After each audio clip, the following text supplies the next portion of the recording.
But he discovered that something happened that saved his life.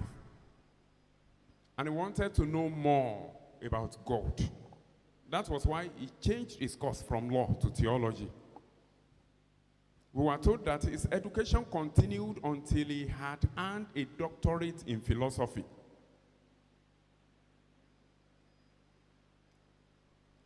The history made us to know that through his studies, he discovered that true Christianity did not depend upon what one knows about God, but upon a right personal relationship with God.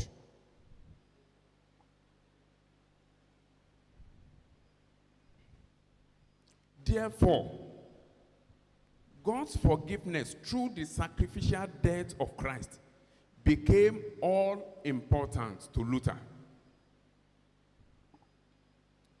One day he taught something. You know, he's a German and he lives in Germany. And so many things have been happening in the church then. It was the era of papacy.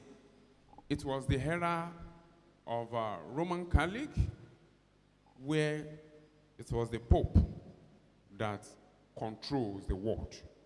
And whatever they say is the final. You and I, we don't have access to the Bible as we have today.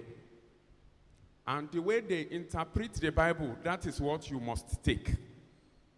And they discover that then, in fact, what they do is that the portion of the Bible, they will interpret it to suit their own purpose.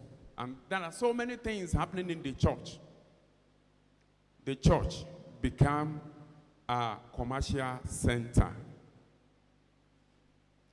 One day he thought, if only I could make the pilgrimage to Rome. You know, Rome was the seat and is still the seat of the great Pope.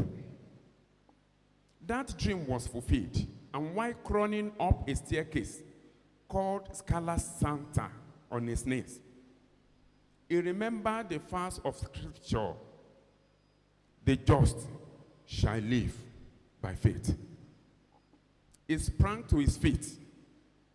He ran back down the stairs and sparked up the fire of Reformation. This is where the Reformation started from. And for those that have studied history of religion, they will know that Martin Luther was the man that started revolution in the church.